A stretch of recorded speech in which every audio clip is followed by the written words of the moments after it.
Bom, gente, como hoje a gente vai dar algo bem mais direcionado, a gente vai falar sobre o que cai na prova, certo? O que costuma cair, que é o que vocês têm que focar mais. Essa aula aqui, alguns de vocês assistiram há algumas semanas, então eu acredito que vocês têm as informações da aula, certo? Então eu vou passar para as informações que eu considero mais importantes que vocês saibam para amanhã, certo? Uma delas é esse conceito de ósseo-integração, certo? Se vocês até quiserem tirar foto dessas informações, é uma das mais importantes. E aí, o que é a ósseo-integração? Eu vou entrar pelo celular, porque eu tô vendo que tem alguém falando e eu não consigo ver. Não, ninguém falou ainda aqui, não. Certo. Qualquer coisa eu digo. Tá bom. Aí, o que é esse conceito de ósseo-integração? A ósseo-integração vai ser o contato direto e profundo do implante com o osso, certo? De forma que ele esteja recebendo uma carga adequada, certo? E não esteja sendo submetido a traumatismos. Então, essa ósseo-integração vai ser como se fosse a adesão do implante ao osso, certo? Sem condições patológicas que prejudiquem essa adesão e sem quaisquer outras condições que prejudiquem, certo? Então, para que a ósseo-integração ela ocorra, o implante ele tem que ter sido colocado sob uma força e sob um torque adequado, ele não pode estar sendo submetido a micromovimentos que façam com que esse implante ele perca essa adesão, certo? E esse osso ele tem que estar saudável para que ocorra essa ósseo-integração, certo? Então, aqui eu tenho dois conceitos bem básicos sobre a ósseo-integração e que às vezes cai numa pergunta de marcar verdadeiro ou falso, de você colocar quais os itens certos. Então, essa ósseo-integração vai ser contato direto e estrutural e funcional entre o osso vivo, organizado com todas as suas células funcionais e presentes, entre a superfície do implante, que vai estar recebendo carga funcional, sem a interposição de tecido mole entre o implante e o osso. O que é que isso quer dizer? O implante tem que estar aderido ao osso sem tecido mole no meio. E tem esse outro conceito, que é a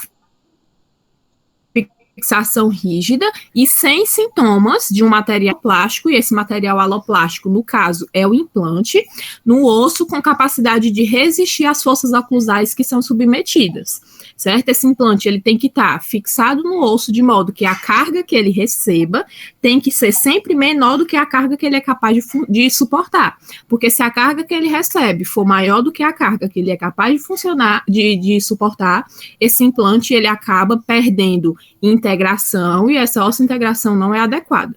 Então, existem algumas condições para que essa ósseo-integração ela seja funcional e para que ela aconteça, certo? O material ele tem que ser biocompatível e, no caso, o implante, ele é de um material biocompatível, que é o titânio, que não vai causar nenhum tipo de inflamação ou reação de corpo estranho. Essa condição também depende do desenho do implante, e hoje a gente tem implantes do tipo cônico, certo? Que são melhores de se aderir ao osso e de acontecer essa ósseo-integração. A qualidade do osso, que é em relação a ele ser 1, 2, 3 ou 4, certo? A cirurgia com menos de danos teciduais possíveis, ou seja, essa cirurgia tem que ser o menos traumático possível para favorecer essa ósseo-integração. Esse contato profundo do implante com o osso e a total imobilidade do implante no momento da cicatrização, ou seja, depois que se coloca o implante, ele não pode estar sendo submetido a cargas excessivas para que essa ósseo-integração ocorra. Aí eu vou passar aqui. Esse slide aqui é basicamente o que eu falei antes, certo? Muito importante. A diferença é que existem algumas condições, como naquele slide, que esse implante ele tem que ser colocado numa velocidade alta, mas num torque baixo, certo? A pressão tem que ser intermitente e branda. Tem que ocorrer irrigação abundante no momento das fresagens, ou seja, no momento que está se utilizando as brocas para fazer o sítio de colocação do implante, tem que haver irrigação. Mas quando se coloca o implante, essa irrigação não deve ocorrer. O implante ele é colocado lá no sítio, sem precisar de irrigação. E essa temperatura ela tem que ser abaixo de 47 graus Celsius, para que não ocorra necrose, certo? Temperaturas acima de 47 graus Celsius no momento da osteotomia ou no momento da colocação do implante, elas são favoráveis à necrose. É por isso que também tem que irrigar, para que essa temperatura não chegue acima de 47 graus. Aí eu vou falar um pouquinho para vocês sobre essa questão aqui da qualidade óssea, que ela é importante para que haja uma óssea integração adequada, e ela também cai muito, certo? Nessa primeira imagem, a gente tem os sítios em que são, normalmente, o tipo de osso que eles recebem nesses sítios. Por exemplo, na maxila, na região posterior, a gente tem um osso que é mais esponjoso, um osso que é mais trabeculado. Esse tipo de osso, que é o osso tipo 4, ele vai estar nessa região mais posterior. O osso tipo 2, que é um osso bem mais adequado para a colocação de implantes, porque ele vai ter compatibilidade entre a cortical e a medular, elas vão ser similares em quantidade, ele vai ser um osso dessa região um pouco mais lateral e anterior de maxila, certo? E o osso tipo 3, que é um osso com grande quantidade de osso medular, mas pouca quantidade de osso cortical, ele vai ser o tipo de osso da região bem anterior de maxila. Na região da mandíbula, a gente tem na região posterior, certo? O osso do tipo 3, e na região anterior, um osso do tipo 1, que é um osso bem mais compacto, porque ele vai ter muita cortical e vai ter pouca medular. Então, essa imagem é importante que vocês memorizem ela. E em relação aos tipos de ossos, o osso tipo 1, como eu falei, tem grande quantidade de cortical e pouca quantidade de medular, então ele é um osso mais denso, que está mais relacionado com a mandíbula, certo? A gente não encontra esse tipo de osso na maxila. O osso tipo 2, que é um osso, que é o osso mais favorável para a colocação de implantes. Essa questão também ela pode cair. Qual o tipo de osso mais favorável para a integração de implantes? É o osso do tipo 2. Por quê? Porque ele vai ter uma quantidade de cortical e de medular razoável. Então, o implante ele vai ter um travamento primário, que é essa fixação do implante no momento em que se coloca, adequada, porque o osso nem vai ser tão duro e nem vai ser tão friável, certo? O osso tipo 3, ele vai ter uma quantidade de cortical fina e muita quantidade de medular, certo? Que é igual ao osso tipo 4. A diferença é que no osso tipo 4, essa medular ela é mais esponjosa, ela é mais friável, certo? Que é o que acontece na região posterior de maxila. Aí, essas questões também do tempo que se leva para osso integrar um implante, ela também cai, certo? Mas, de maneira geral, é de 4 a 6 meses, certo? O tempo de osso integração. Aqui são informações específicas. Na mandíbula anterior, 3 meses, na posterior, 4, na maxila, 6. E quando há colocação de enxerto, pode levar de 3 a 4 meses, quando é um enxerto o mais compatível possível, que é o autógeno, e o enxerto xenógeno, que são os biomateriais, eles levam cerca de 10 meses.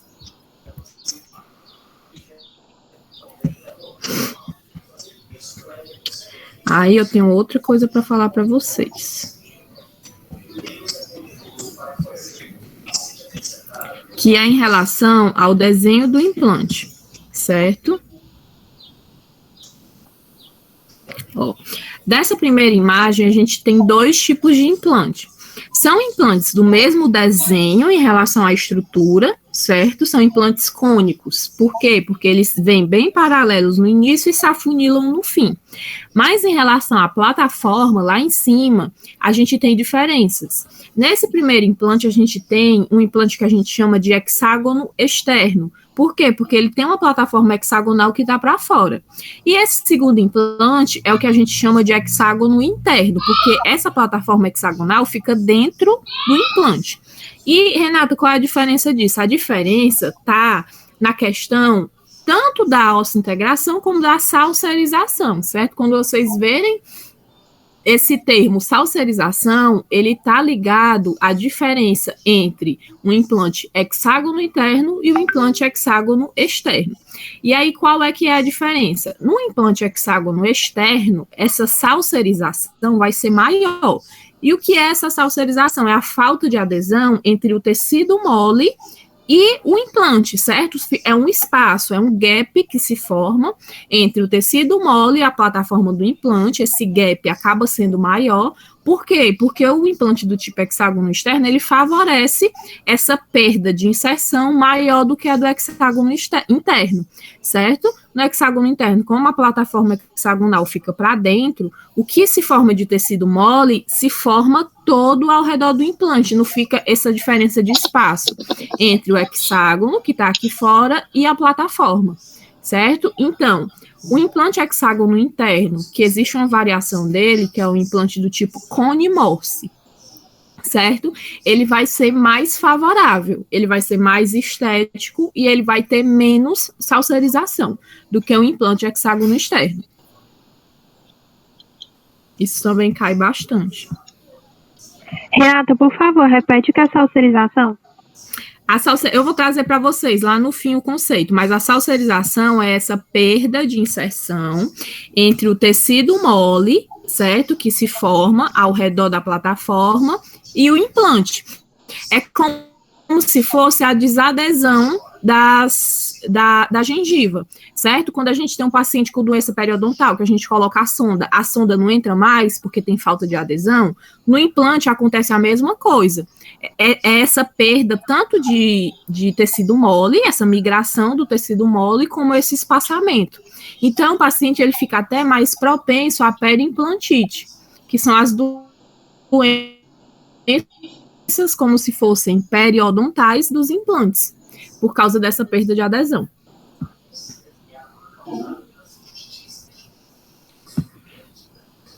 Aí, outra informação importante para vocês é em relação às... Tá aqui, ó, que eu estava falando.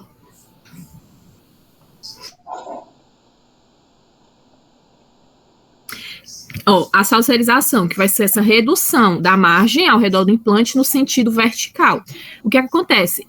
Todo implante, depois que se coloca, ele tem essa perda de inserção ao redor dele de 0,5 a 1,5 milímetros durante o primeiro ano de colocação. Então, todo paciente, ele perde essa adesão, certo? Do implante em altura vertical de 0,5 a 1,5 no primeiro ano, mas depois essa perda, ela se estabiliza, sendo de 0,2 depois do primeiro ano. Se o paciente ele perde mais de 0,2 milímetros depois do primeiro ano, já não é normal, certo? E o implante hexágono externo, que é aquele que eu falei para vocês, ele está mais propenso à fadiga clínica e ao afrouxamento do pilar, em relação ao implante cone-Morse, que é o hexágono interno. Essa informação também da carga imediata, que ela deve ser colocada de 10 a 14 dias após a colocação do implante, e o implante ele tem que ter no mínimo 3 paredes ósseas remanescentes para ser colocado no local, sendo a 4ª parede confeccionada com biomaterial. Isso aqui eu já falei para vocês. Vai ter uma imagenzinha. Ó. Eu quero que vocês memorizem essas distâncias dessas imagens, certo? Isso, se for, como vai cair questão de implante, é muito provável que caiam essas medidas. o que é que acontece? A distância entre dente e implante, ela tem que ser no mínimo de 2 milímetros. Mas eu já vi questões, já caiu questão no meu seminário, certo? Não é o mais adequado porque não é o que o livro diz, mas caiu e o item certo era esse, que a distância mínima entre dente e implante, ela é de 1,5 milímetros, certo? O livro traz 2, mas se tiver alguma questão que diz que essa distância entre a raiz do dente e o desenho do implante é de 1,5, vocês marcam, certo? Porque já caiu para mim.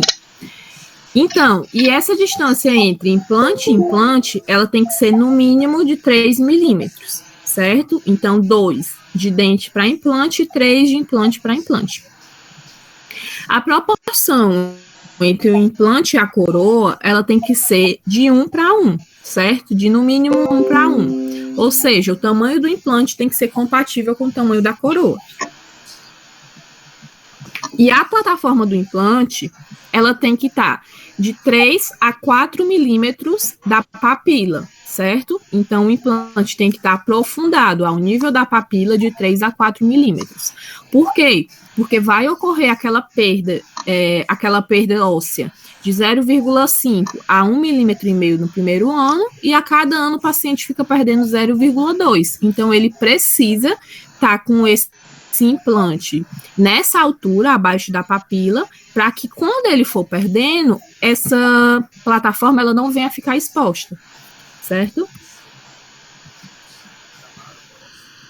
Aí outra medida importante é a distância entre a placa vestibular e a placa palatina, certo? Que ela tem que ser de 1 milímetro para frente e 1 milímetro para trás, em relação ao pilar. Aqui são distâncias também que são importantes. O implante ele tem que ficar. A distância dele para qualquer nervo é de 2 milímetros. Então, a distância do implante para o nervo mentual é de 2 milímetros. A distância do implante para o nervo ou para o canal alveolar inferior tem que ser de 2 milímetros, certo? Mas a distância entre o implante e o forame mentoniano, ela tem que ser de 5 milímetros. Por quê? Porque vão ser os 2 milímetros de distância em relação ao nervo e os 3 milímetros de distância em relação ao looping que o nervo mentual dá. Toda vida que ele vem lá do canal alveolar inferior, que ele vai entrar no forame mentual, ele faz como se fosse essa curvatura, que ela é de mais ou menos 3 milímetros para ele poder entrar no forame.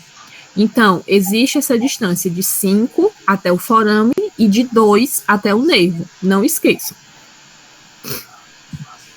E aqui é a parte mais importante porque são o compilado de todas as informações em relação às distâncias, certo? Então, tirem foto e memorizem essas distâncias aqui.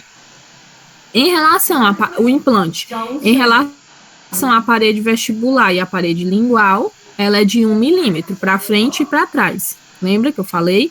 Em relação ao seio maxilar, o implante tem que estar a 1 milímetro de distância. Em relação à cavidade nasal, ele também tem que estar a 1 milímetro de distância, certo? Em relação ao canal incisivo, é só de se evitar que o implante seja colocado na linha média da maxila, e isso também é muito difícil, porque ninguém vai colocar um implante na linha média, né? E a distância entre os implantes, implante e implante, ela é de 3 milímetros. A distância entre o nervo alveolar inferior ou o canal é de 2 milímetros. E a distância entre o forame mentoniano é de 5 milímetros. A relação do implante com a borda inferior do ramo da mandíbula com a borda inferior da base da mandíbula é de 1 milímetro. E a distância entre o implante e um dente do lado é de 2 milímetros. Podendo ser também de 1,5, né? Vai que cai. Aqui, para vocês, é só para que vocês entendam, porque às vezes esses termos caem e a gente não sabe que tipo de prótese é. A prótese protocolo é aquela prótese total que ela é implanto suportada, certo? Então, ela pode ser tanto superior, como ela pode ser inferior. A inferior são de 5 a 6 implantes, certo? E a superior, ela pode ser de 6 implantes ou mais, certo? E essa aqui, do lado, é a prótese overdenture, que é uma prótese que ela também é uma prótese total, implanto suportada. A diferença entre ela e a protocolo é que a protocolo só quem tira é o dentista para fazer a manutenção, e a prótese overdenture tem uma estrutura em que o paciente mesmo pode tirar a prótese e fazer a higiene, certo? A prótese overdenture, elas geralmente são com 4 implantes inferiores, né? E a prótese total em cima. E tem uma barra. E essa outra prótese, que é a barra clip, é uma modificação da prótese overdenture. Ela também tem a mesma característica que o paciente pode tirar para fazer a higiene. A diferença é que elas são 2 implantes. 2 implantes, uma plataforma e a prótese total por cima. Pronto, gente. Em relação aos implantes, é isso, certo? Deixa eu botar lá essa imagem para vocês, enquanto eu abro aqui os outros slides, que eu vou falar um pouquinho para vocês sobre comunicação.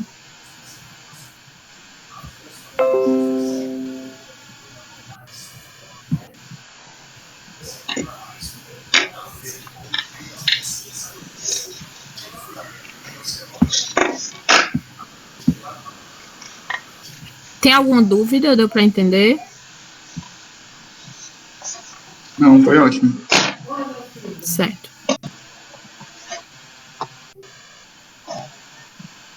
Eu vou baixar aqui os slides da Rafa para poder falar com vocês sobre comunicação.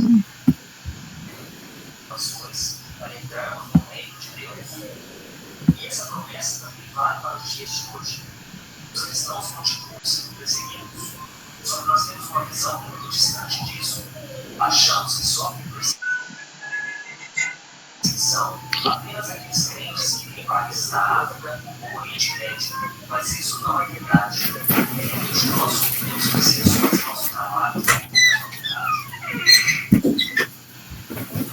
Esses slides não são meus, certo? Eles são da Rafaela. Eu vou falar um pouquinho para vocês sobre isso. Eu acho que tá dando para ver direitinho. Eu vou passando assim mesmo. Bom, e aí em relação ao seu maxilar, o que é que vocês têm que entender, né? Qual é a função do seu maxilar? Porque às vezes cai. Ele vai aquecer o ar, certo?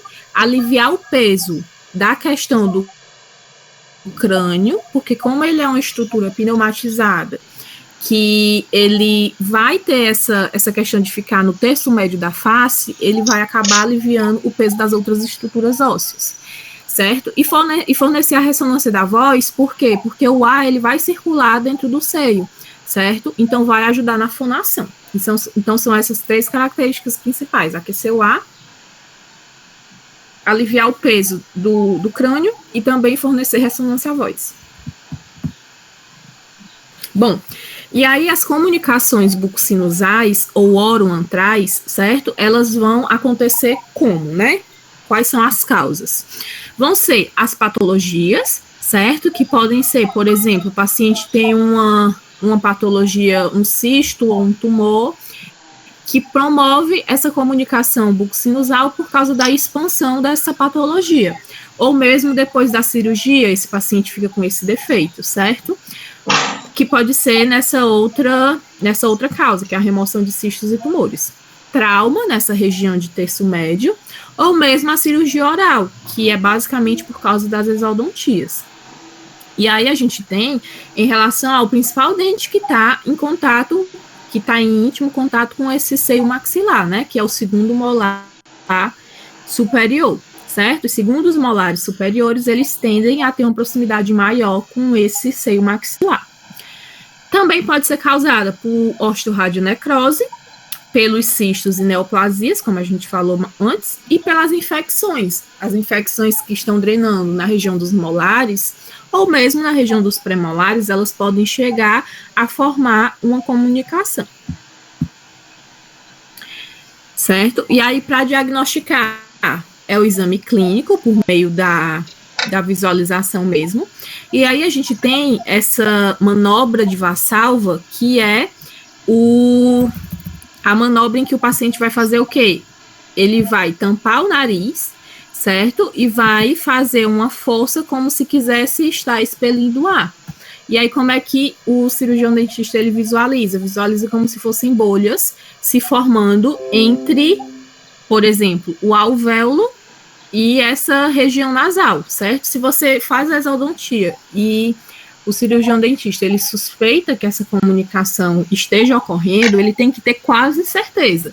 Aí ele pede para o paciente fazer essa manobra, tampa o nariz e espelha o ar, e ele vai ver algumas bolinhas se formando. Mas lembrando que essa prática, ela pode criar uma comunicação que não existia.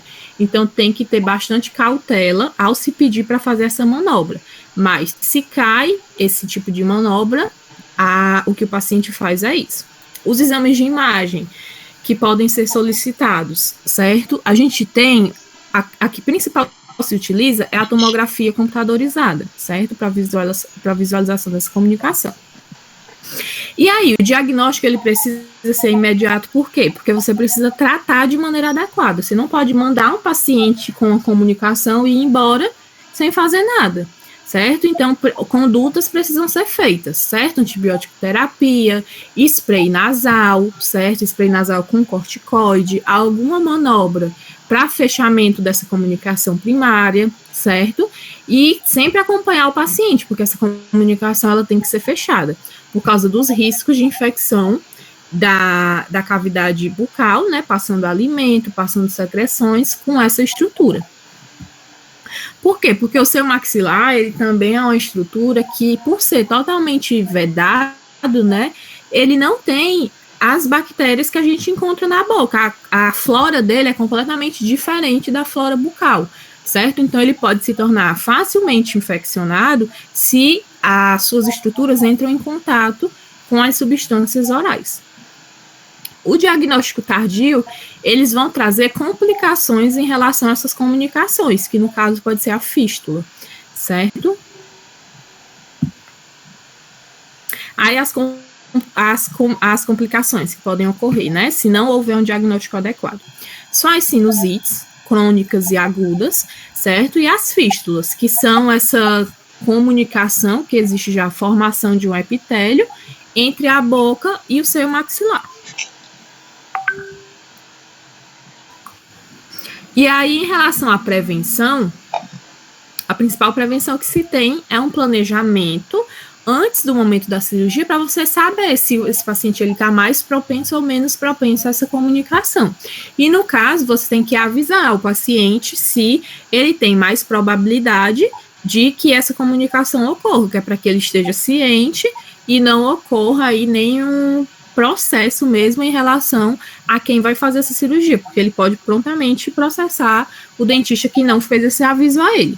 Porque essas comunicações, elas dão dor de cabeça para o paciente, então ele acaba enfrentando isso como uma falta de cuidado mesmo. A mesma coisa de você fazer uma cirurgia e fazer a colocação de um silicone e ficar uma cicatriz enorme no seu peito. Você vai querer processar o cirurgião. A mesma coisa é se você cria uma comunicação e não faz pelo menos o aviso ao paciente. E aí, esse planejamento radiográfico, certo? Que pela panorâmica você tem um norte, se essa comunicação pode ocorrer ou não, e pela tomografia você confirma se essa comunicação ela tem realmente probabilidade, grande probabilidade de acontecer ou não. E aí, outra forma de evitar que essas comunicações ocorram é de evitar o uso de força no momento da exodontia de dentes superiores. E esse tipo de força está mais ligado à força apical. O que é essa força apical? É você, no momento de estar fazendo a exodontia, colocar o dente para dentro, certo? Ao invés de você fazer a força para distal e para oclusal, você faz, por exemplo, para distal e para cima. Você favorece que essa comunicação ocorra.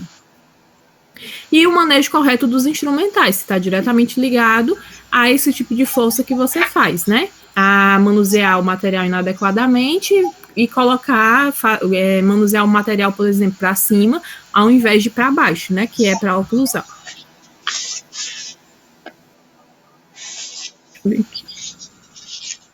E aí o tratamento, certo? Esse tratamento, ele vai consistir em 4 tipos de tratamentos. Mas lembrando que eu acho que não vai ter, né? Esses tratamentos aqui que estão disponíveis para vocês, que são esses 4, eles são em comunicações acima de 7 milímetros, certo? Porque existem os estágios de comunicação.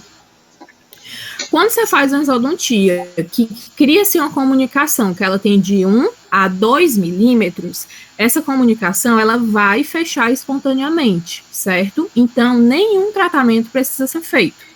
O paciente, você vai comunicar que houve uma comunicação, você vai fazer a sutura, você vai pedir para o paciente ter cuidado, o tratamento antibiótico, ele vai ser passado, mas você não vai fazer nenhuma manobra adicional para fechamento daquela comunicação, porque ela vai fechar.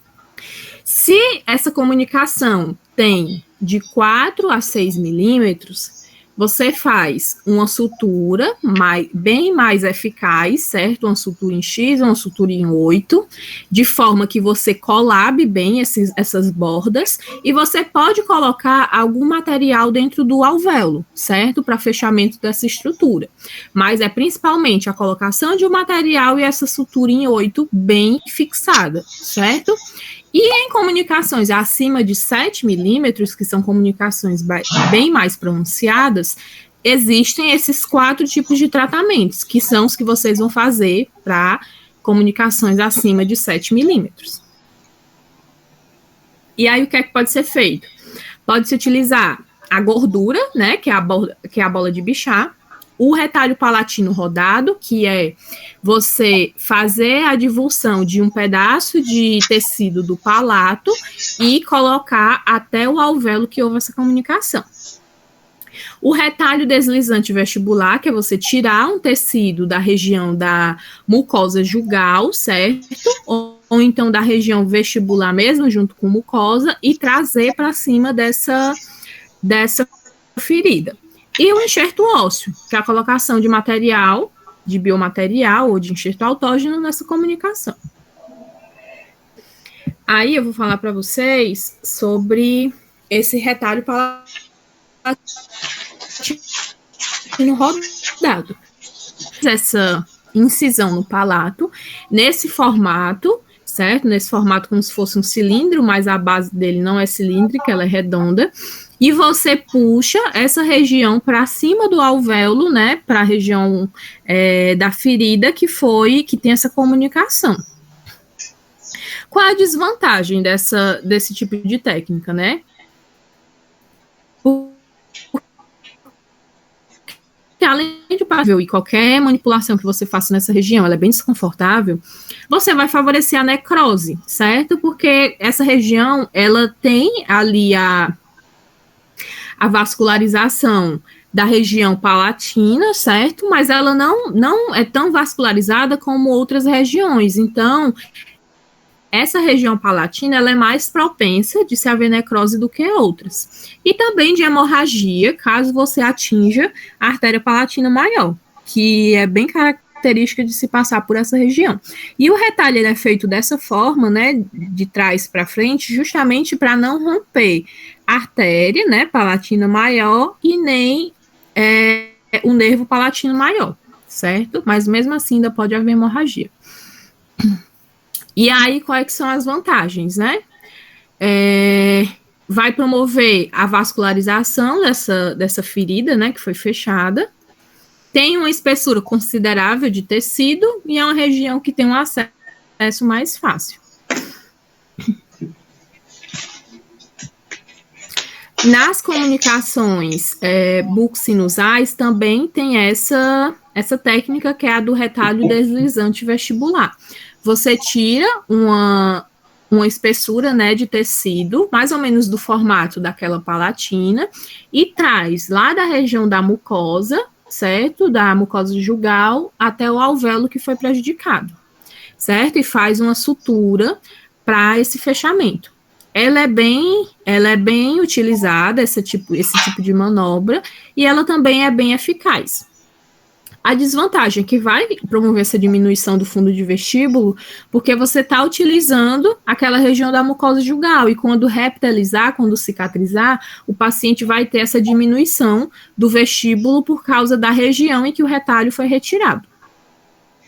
Certo? E aí as vantagens são a facilidade de execução, porque não é uma região que seja muito difícil de se acessar, a baixa taxa de morbidade se comparado ao retalho palatino, certo? Que traz mais morbidade, arde mais, dói mais. A outra vantagem é de se utilizar sob anestesia local mesmo, você pode fazer em ambulatório, e é uma área menos cruenta em relação ao palato.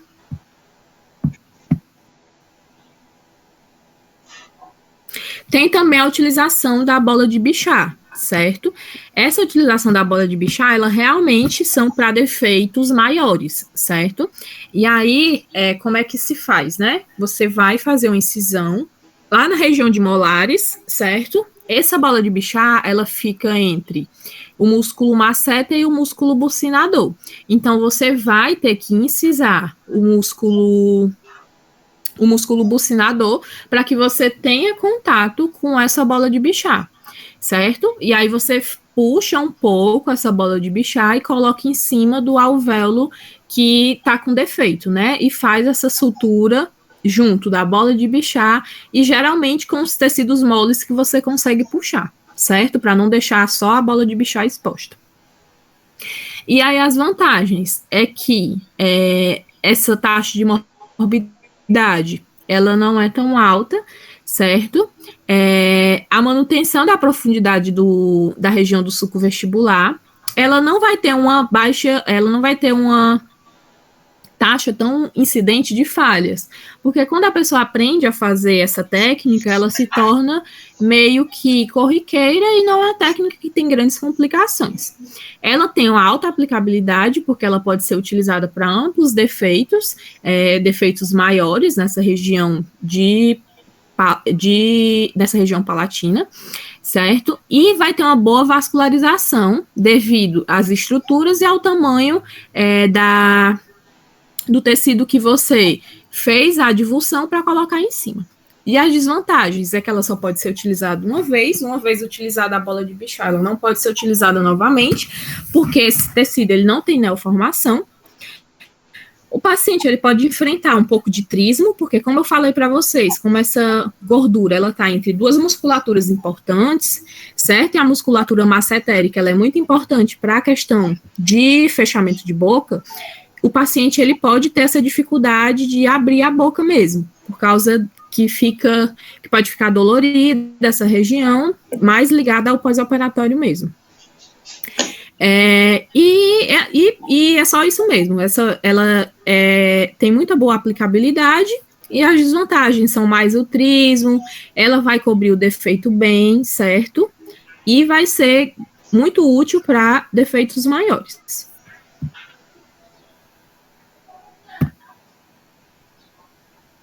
Bom, e em relação à terapia medicamentosa, né? Você faz esse fechamento da estrutura, mas não se pode esquecer da antibiótico terapia. Essa antibiótico terapia ela vai ser mais longa, por quê? Por causa da probabilidade de infecções tardias, certo? Então, você pode estar receitando a amoxicilina mais o clavulanato de 875 miligramas a cada 12 horas, ou a clindamicina de 600 miligramas a cada 8 horas, utilizando também o metronidazol de 400 miligramas de 8 em 8 horas. Não esquecer também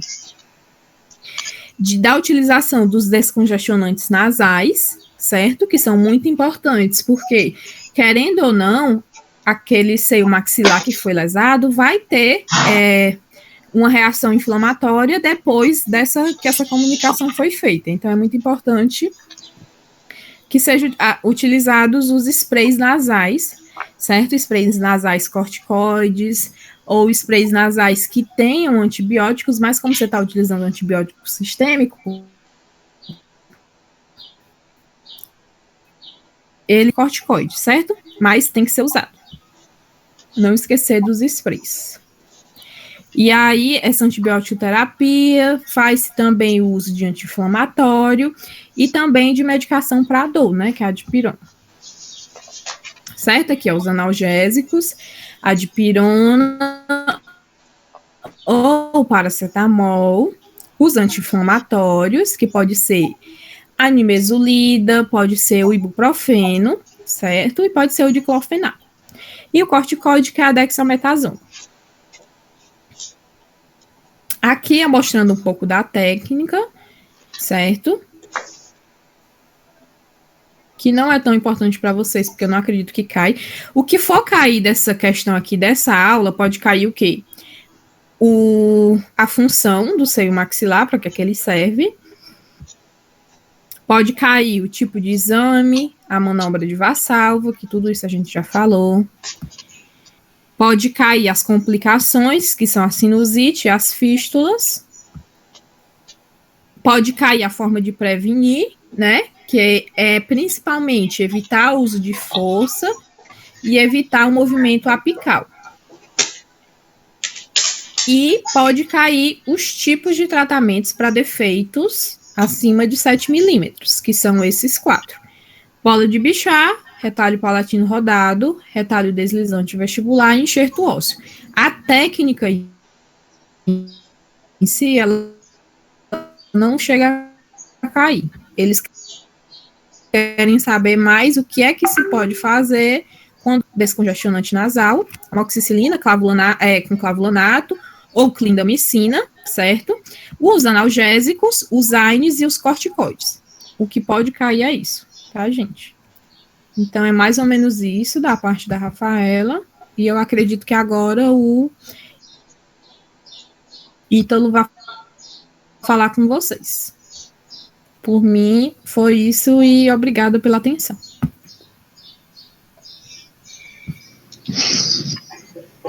Então, vamos lá, gente. Vamos dar continuidade rapidinho aqui, para vocês não ficarem tão com a cabeça cheia de conteúdo, certo? Mas, vamos lá. Vou colocar primeiro a aula de tratamento de dentes inclusos, certo? Para mostrar primeiramente o que é que pode ser cobrado, certo? O pessoal da manhã, os professores, eles gostam muito de... As questões são relativamente fáceis, só que vocês precisam ler com calma e com bastante atenção, porque os professores, eles gostam muito de dar uma dificuldade em relação a se o aluno não lê direito, e é coisa bem bestinha, entendeu? Por exemplo, eu estava lendo as questões aqui do semestre passado e era basicamente assim, ele dizia que na exodontia de dentes inferiores não pode se utilizar a alavanca porque devido à localização do dente, entendeu? Aí você vai excluindo esses itens e tal, e é o que eu indico para vocês irem de exclusão, entendeu? Vocês vão lendo as questões e tal, vão identificando qual a mais certa, porque tem dessas, principalmente o pessoal da manhã, certo? O pessoal da noite, como é o João Paulo que faz a prova, é tudo bem certinho, tá bom? Mas eu vou dar uma revisãozinha básica para vocês, o que é que pode cair. Primeiro, gente, eu quero que vocês vejam bem em relação às indicações e contraindicações. E antes de começar, eu queria falar para vocês que aquele cineminha que vocês apresentavam, cineminha não, né? Aquelas aulas que vocês apresentavam sobre pericoronarite, alveolite, essas coisas, aqueles temas que os professores passam, cai na prova também, tá bom? Então, vocês compartilham o slide de vocês mesmos para poder dar uma revisada básica. Geralmente é uma das questões de complicações que geralmente cai, certo? Principalmente trismo, alveolite e são esses dois que caem principalmente, certo? Primeiramente, vamos falar um pouquinho sobre as indicações e contraindicações, certo? Porque os professores, eles gostam muito de levar em consideração isso. Por exemplo,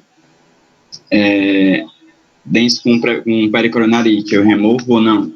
Entendeu? Vai depender do grau de pericoronarite do paciente. Se o paciente tiver com pericoronarite leve, a média, a gente consegue tirar e passar a medicação logo depois.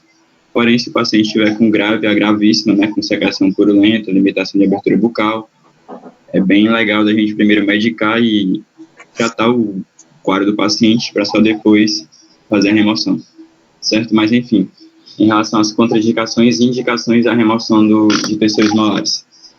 A gente tem a prevenção de doença periodontal, prevenção de cáries, prevenção de pericoronarite, prevenção de reabsorção radicular, principalmente em elementos que estão inclusos no sentido mesovestibular, ou mesovestibular, certo? Mesoangulado, perdão. Dentes que estão com angulação mesoangulado, geralmente eles acumulam um certo alimento, bactérias, e, consequentemente, vai ocasionar a reabsorção do dente vizinho, certo? E a depender do grau de inclusão, pode até perder o elemento dentário vizinho, certo? Então, dentes impactados sob prótese dentária é uma indicação bem forte, porque pacientes que utilizam prótese, principalmente prótese total, e que têm elementos dentários inclusos abaixo delas, podem acabar ocasionando algum tipo de lesão ou própria sintomatologia dolorosa para os pacientes, certo? Prevenção de cistos e tumores, principalmente terceiros molares inferiores, certo? Facilitação de tratamento ortodôntico e prevenção de fratura da mandíbula. Como contraindicação, os professores eles também cobram, certo? Marque contraindicação em relação à exodontia de terceiros molares, certo? Então, extremos de idade é uma. Condição médica comprometida, pacientes que estão descompensados em determinado tipo, por exemplo, pacientes em radioterapia, não é contraindicado, mas a gente tem que ter um cuidado maior, fazer uma terapia pós-operatória já, de imediato, com laser, entendeu? E assim vai. Danos excessivos às estruturas adjacentes, essa contraindicação aqui, ela se dá principalmente vale a pena eu submeter o paciente a um risco de retirar um elemento dentário, onde eu vou ter um dano em estruturas adjacentes muito forte, entendeu?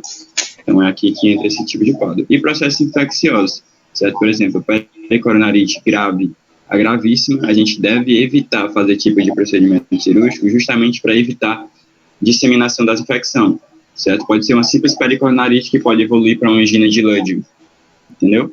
Então, a gente evita fazer cirurgias em pacientes que estão em processos infecciosos agudos, certo? Outra coisa que eu quero falar para vocês, gente, é em relação aos fatores que contribuem para a impactação, certo? A impactação de elementos dentários, principalmente retenção prolongada de dentes tecidos, certo? Falta de espaço na arcada dentária, ou seja, pacientes que possuem deficiência transversa de maxila, entendeu? Consequentemente, eles podem ter uma impactação ou apinhamento dos elementos dentários devido à falta de espaço no ar, certo? Dente supranumerário, ele também é outro fator que contribui para a impactação, certo? Tumores odontogênicos, cistodentírios, ameloblastomas, queratocistos, entre outras coisas, certo? Também são fatores que contribuem. E o trajeto de erupção anormal, que está associado principalmente aos caninos superiores, certo? Os dentes mais afetados em relação à impactação e dentes inclusos, a gente vai ter os terceiros molares superiores e inferiores, caninos superiores, certo? Que é o mais acometido também por lesões. A gente pode citar como principal o TOA, que é o tumor odontogênico adenomatoide, e o odontoma, certo? O odontoma composto. E depois a gente vai ter os premolares inferiores, certo? Vocês, se não me engano, o seminário de vocês foi em relação a dente supranumerário, porém, pelo menos o pessoal da noite, o professor ele falou bem breve em relação ao tracionamento de canino impactado, certo? Eu vou colocar uma breve aulinha aqui para vocês de tracionamento, porque pode cair na prova, certo? Mas os caninos, eles são os dentes, depois dos terceiros molares, que estão mais associados à impactação, certo? É oriundo principalmente ao seu longo trajeto de erupção, que ele se origina aqui lateralmente à abertura piriforme, certo? E é o dente que, depois dos terceiros molares, é o que mais demora para chegar no processo de erupção final, certo? Existem algumas formas de diagnóstico de esses elementos dentários, certo? Onde a gente tem como principal o exame clínico, seguido do exame radiográfico. Existem alguns exames que eu posso lançar a mão para poder verificar se aquele dente ele vai estar impactado por vestibular ou por palatina, certo? Dentre esses exames, a gente pode citar a técnica de Clark, certo? A técnica de Clark, ela pode ser utilizada quando os pacientes, eles não têm um poder aquisitivo grande, né? Porque a gente sabe que o principal exame para o diagnóstico desses tipos de de condição é a tomografia computadorizada, porque ela me oferece uma visão de 1 para 1, ela me oferece uma imagem em 3 cortes, que não tem nenhum tipo de distorção, certo? É uma imagem realmente que condiz com a realidade, então ela é o padrão ouro. Porém, uma técnica de caixa, ela pode me ajudar bastante em relação ao diagnóstico desses dentes, certo? E o que acontece? Esse aqui é um resumozinho, ó, que eu coloquei para vocês. Geralmente são feitas 3 incidências, certo? A central, né, que a gente vai ter como referência é chamada de ortorradial. Agora, eu posso ter dois tipos de incidências, a mesiorradial e a distorradial. O que acontece? Se eu tenho uma incidência distorradial e a imagem ela se desloca para distal, certo? Ou seja, tem uma imagem ortorradial, certo? Quando eu fizer a minha incidência distorradial, o meu elemento dentário ele vai seguir ao feixe de incidência. Então, quer dizer que esse dente ele se está localizado por palatina ou lingual, certo? Porém, se eu tenho uma imagem ortorradial, fiz outra incidência distorradial e o meu dente ele se moveu em direção contrária ao feixe da minha radiografia, significa que ele está localizado para vestibular, certo? Então, essa é a principal diferença e método diagnóstico em relação à técnica de Clark, certo? Os professores eles também cobram bastante em relação a isso. Fora a técnica de Clark, a gente vai ter também a técnica oclusal, né? E a tomografia computadorizada. São os 3 principais exames para a localização de dentes inclusos, para identificação se eles estão por vestibular ou por lingual ou palatino, certo? Em relação ao tracionamento de canino era basicamente isso. Agora a gente vai falar um pouquinho sobre a classificação de dentes inclusos. Essas 2 classificações aqui, gente, são bastante importantes, certo? Para a prova. Os professores, eles cobram bastante, eles meio que exigem de vocês saberem que a classe 1, onde é que meu dente vai estar, a classe 2, onde é que meu dente vai estar, a classe 3, onde é que meu dente vai estar, ou então, de acordo com a classificação de Pell-Gregory, qual o dente mais difícil de ser retirado na mandíbula, qual o dente mais difícil de ser retirado na maxila, e assim vai, certo? Então, a gente vai falar um pouquinho sobre as 2 classificações, dando uma breve introdução. A classificação de Winter, ela vai me dizer a posição do meu terceiro molar impactado relacionado ao longo eixo do meu segundo molar, certo? Então, eu vou comparar o longo eixo do meu segundo molar e a partir dele eu vou dizer como é que é a posição do meu terceiro molar, certo? E já a classificação de Pell-Gregory, ela vai estar relacionada principalmente a quanto do elemento dentário vai estar recoberto pelo ramo mandibular, certo? E a profundidade do elemento dentário em relacionado ao segundo molar, certo? Se o dente ele vai estar no mesmo nível oclusal, ou se ele vai estar um pouco abaixo, próximo ali na região das bossas do segundo molar, ou se ele vai estar realmente totalmente coberto pelo corpo mandibular, certo? Agora a gente vai falar um pouquinho melhor sobre cada uma dessas classificações. Eu vou aumentar a tela para ficar um pouco mais fácil. Mas vamos lá. O dente mesioangular, ele vai estar presente principalmente em 46%, certo? Em relação aos dentes inclusos, e ele vai ser um dos dentes mais fáceis de se remover, certo? Por quê? Porque geralmente dentes mesioangular, com a simples desgaste na vestibular e na distal, eu consigo retirar ele, certo? Já dente impactado horizontalmente, ele vai estar presente em 3%, é um dente relativamente fácil de remover, certo? Mas comparado ao mesioangular, ele é mais difícil, o horizontal ele é mais difícil que o mesioangular. Por quê? Porque no impactado horizontalmente, que é esse aqui, ó, essa imagem 4, eu vou precisar tanto fazer uma osteotomia na região vestibular e distal do elemento dentário, mas eu também vou ter que fazer uma odontosecção. Mas por que eu vou fazer a odontosecção, Ítalo? O trajeto desse elemento dentário, ó, ele está sendo barrado pelo dente vizinho, certo? Então, eu não consigo fazer com que esse dente tenha o trajeto de erupção livre. Para que ele tenha esse trajeto de erupção livre, eu tenho que dividir esse dente em 2, que é basicamente eu vou lançar a mão da odontosecção, certo? Faço a osteotomia por vestibular e distal, divido esse dente em coroa e raiz, fraturo a coroa, tiro a coroa e depois tiro o restante da raiz, certo? E assim eu vou ter o trajeto livre para retirar desse elemento dentário. Por mais que seja por partes, mas eu realmente retiro todo o elemento dentário. Já em relação ao vertical, ele pode ser considerado um pouco mais tem um pouco mais de dificuldade de ser retirado. Quando esse dente está totalmente erupcionado, ele é fácil, certo? Porém, quando ele está totalmente vertical e ele está em algum grau de inclusão, ele é considerado difícil, certo? Justamente porque o meu movimento de alavanca tende a levar os elementos dentários para a distal. Geralmente eu tenho que desgastar a distal, ou fazer odontosecção, fazer diversos tipos de coisas para tentar promover e facilitar a remoção do elemento dentário, certo? O disto angular, ele é um dente mais difícil de ser retirado, certo? Está presente em cerca de 6% dos casos. O dente disto angular é esse aqui, ó, que está representado pela imagem 3, certo? Esse tipo de dente, gente, por que é que ele é difícil de ser retirado? Ele não vai me dar apoio suficiente para me posicionar a alavanca, certo? Ele não permite a utilização de um fórceps para os movimentos de luxação, certo? Então, eu tenho que fazer osteotomia, tenho que desgastar a distal, em boa parte dos casos eu vou ter que fazer a odontosecção, justamente porque quando esse dente estiver fazendo esse trajeto para cima, de retirada, certo? Ele vai bater no ramo mandibular. E quanto mais ele bate no ramo mandibular, mais difícil fica a retirada, entendeu? Então eu tenho que fazer odontosecção, tenho que fazer osteotomia, tenho que fazer de tudo para que esse elemento dentário tenha um trajeto livre de erupção para poder sair de forma correta, certo? Já em relação aos dentes transversais, que são classificados como língua angular e vestíbulo angular, eles são os mais difíceis de se removerem, certo? Eles também são chamados de transalveolar, certo? Que ele vai estar entre as duas corticais. É justamente essa imagem aqui, ó, 6 e 5, que vocês estão vendo.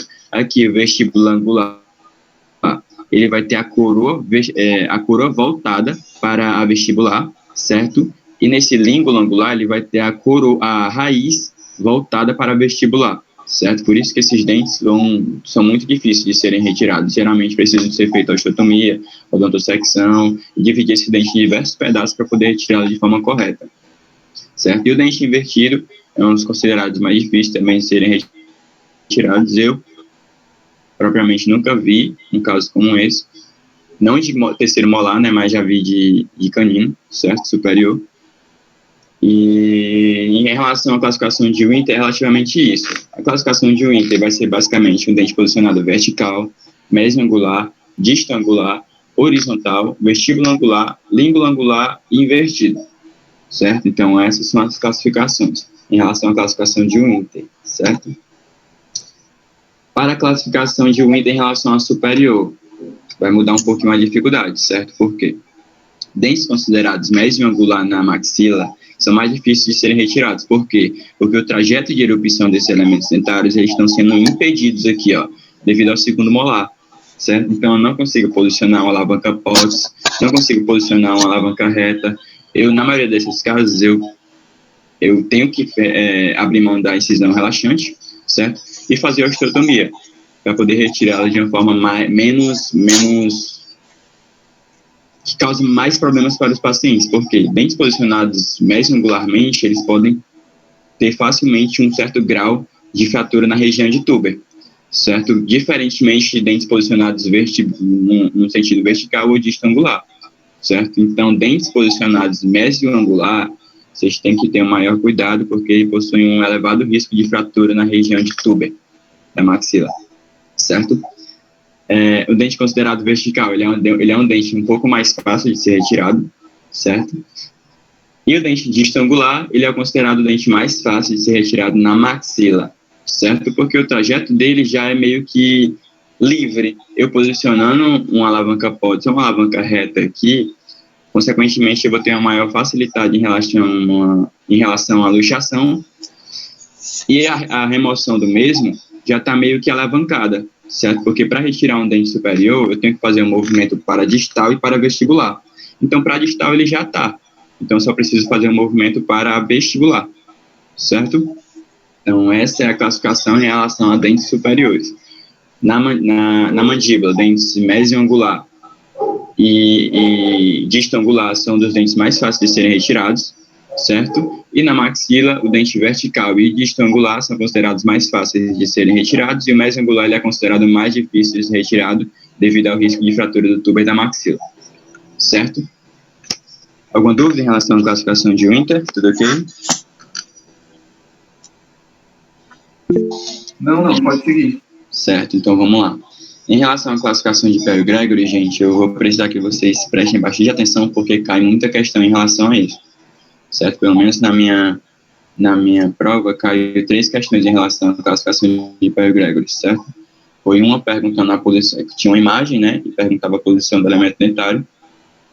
A outra perguntava assim, de acordo com a classificação de Perry Gregory, qual era o dente mais difícil de ser retirado, certo? E a outra eu não me recordo muito bem, mas dessas duas eu tenho certeza, certo? Então, só voltando para a classificação de Perry Gregory, essa classificação ela vai basear na quantidade de elemento dentário que está sendo recoberta pelo ramo da mandíbula, certo?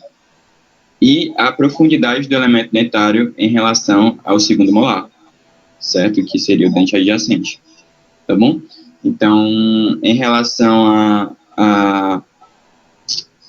a classificação de acordo com a borda anterior do ramo da mandíbula. Essa classificação é feita em classe 1, 2 e 3, certo? Se o meu dente ele estiver totalmente anterior ao ramo mandibular, ou seja, se eu não tiver nenhuma porção do meu ramo mandibular recobrindo a coroa do meu elemento dentário, significa que ele é classificação 1, certo? Que é exatamente essa aqui que eu estou mostrando para vocês.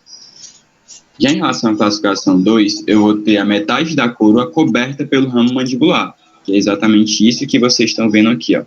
Quando eu tenho esses tipos de quadro, consequentemente, eu vou precisar realizar uma osteotomia, certo? Tanto por vestibular quanto para distal, na tentativa de livrar, certo, o trajeto de erupção do elemento dentário. Já em relação à classificação 3, eu vou ter a coroa do elemento dentário recoberta totalmente pelo ramo da mandíbula, certo? Que é exatamente isso que vocês estão vendo aqui, ó. O dente está totalmente recoberto pelo ramo mandibular, certo? Já em relação à classificação, de acordo com o plano oclusal, ela pode ser classificada em posição A, B e C, certo? Se a coroa do meu terceiro molar estiver ali no mesmo nível do plano oclusal do paciente, significa que ele é posição A, certo? Então, a coroa tem que estar bem próxima ou na mesma linha de oclusão relacionado ao segundo molar e ao plano oclusal do paciente, certo? É exatamente isso que vocês estão vendo aqui, ó. Já um dente considerado posição B, ele vai estar ali aproximadamente entre o plano oclusal e a linha cervical do paciente. Vocês lembram onde é que ficam na anatomia dental? Onde é que ficam as bossas? A linha equatorial, que seria a junção de todas as bossas, é exatamente aonde meu dente ele tem que estar localizado se ele for posição B, que é entre o plano oclusal e a linha cervical do segundo molar. Então, está aqui o plano oclusal e está aqui a linha cervical. O meu dente ele tem que ficar entre esses dois parâmetros, certo? Ele é classificado como posição B. Já na posição C, a coroa tem que estar totalmente abaixo da linha cervical do meu segundo molar. Então, meu dente ele vai estar totalmente incluso, totalmente impactado e recoberto por tecido ósseo, certo? Em casos onde eu encontro elementos dentários dessa forma, geralmente eu vou ter que desgastar o osso tanto na porção oclusal, na tentativa de localizar o elemento dentário, certo? Após localizar o elemento dentário, eu faço a osteotomia por vestibular e posteriormente para distal, certo? Depois disso, eu faço o uso de perfurar o elemento dentário, eu vou posicionar a alavanca lá no sulco interdental e faço movimentos de luxação para poder ter a completa retirada do elemento dentário, certo? Pronto, gente, em relação à classificação de Winter e Perry Gregory, era isso. Vocês têm alguma dúvida em relação a essas duas classificações? Tudo ok. Tudo ok? Pronto. Então, em relação à classificação de Perry Gregory, qual é o dente mais difícil de ser retirado? Seria o dente classificado como classe 3, posição C, certo? Porque ele estaria totalmente recoberto pelo ramo da mandíbula e totalmente recoberto na porção anterior do ramo da mandíbula também, certo? Então, é o dente considerado mais difícil de ser retirado. Dente classe 3, posição C. Tá bom? Deixa eu ver. Isso aqui também não. Gente, em relação à anestesia, certo? Principalmente o pessoal da noite. O professor falou que ia ter uma questão de cálculo anestésico, certo? Então, vão preparados, vão treinando o cálculo anestésico, não é difícil. Eu também tenho um certo déficit para qualquer coisa que envie, que envolva matemática, então isso aqui, por mais que seja considerado fácil, eu esqueço muito rápido, certo? Então, eu entendo totalmente se vocês tiverem algum tipo de dificuldade, por causa do tipo de coisa, certo? Mas deem uma revisada, deem uma treinada, peguem os anestésicos, essa tabelinha aqui, ó, é a tabela do Malamed. Se eu não me engano, os professores da noite falaram que a gente não ia utilizar essa tabela nova, ainda iria utilizar a classificação antiga do Malamed, certo? Mas provavelmente ele vai dar os números para vocês não vão precisar lembrar, ou então ir com isso na cabeça, certo? Mas vamos lá. Vamos supor que a gente vai ter que anestesiar um paciente de 70 quilos, certo? Eu decidi anestesiar o paciente com mepivacaína 2%, que é uma mepivacaína utilizando um vasoconstritor, certo? E aí eu venho aqui, ó. De acordo com essa tabela, eu tenho que injetar no meu paciente, mepivacaína na real é injetado no meu paciente 6,6 mg por quilo, certo? Da solução anestésica. Então, a cada quilo é injetado no meu paciente 6,6 mg, certo? Da solução anestésica. Então, vamos lá. Vamos fazer o cálculo anestésico. Regra de 3, tá bom? Eu pego essa quantidade de mg por quilo da mepivacaína, que é 6,6, certo? E faço a regrinha de 3. 6,6 mg para 1 quilo, que é a quantidade de solução anestésica que é dada a cada quilo do paciente, certo?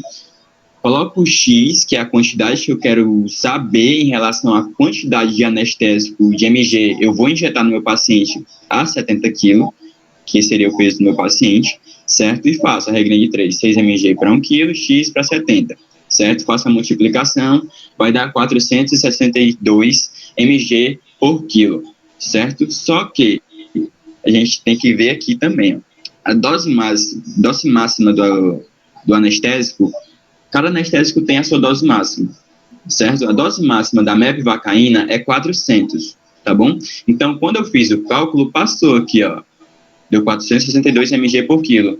Só que a dose máxima da MEP é 400, então não posso passar de 400. O que é que eu faço?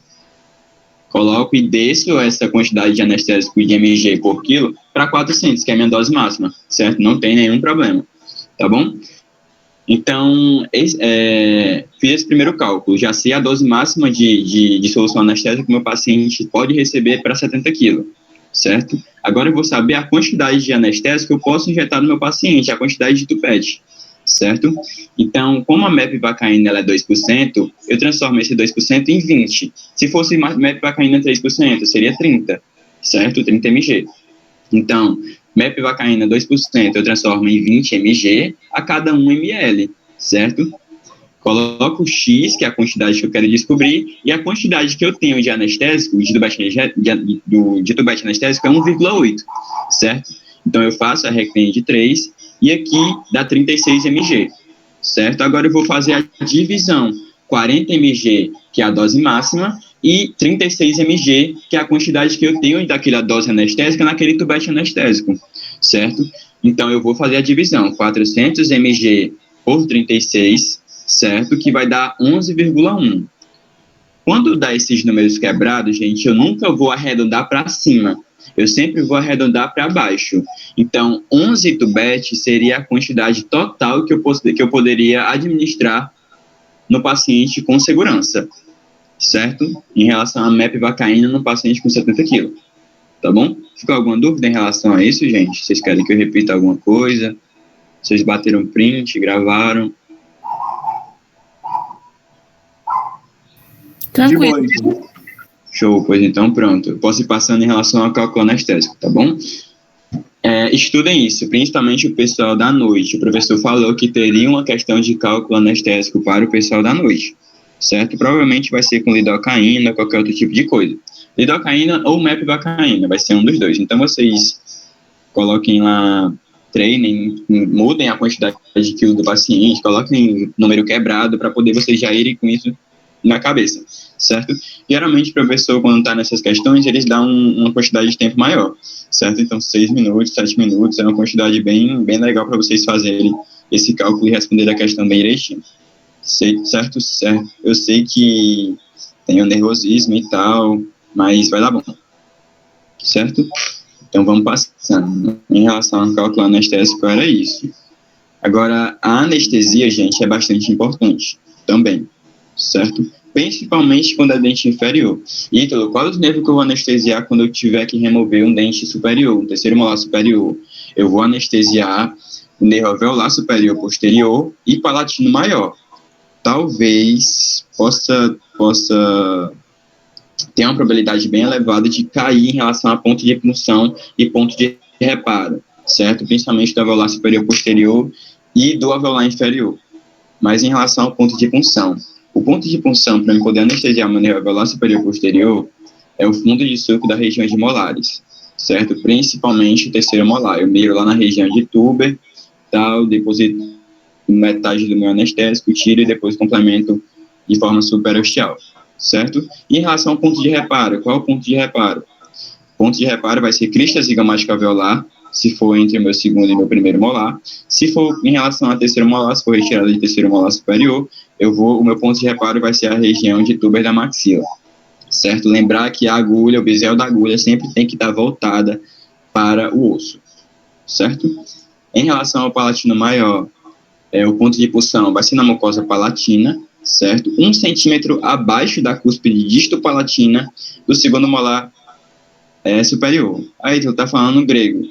Eu localizo meu segundo molar superior e coloco 1 centímetro para a medial, certo? Que é justamente a posição anatômica de onde é que vai estar localizado o meu forame palatino maior, certo? E o ponto de reparo seria o forame palatino maior, certo?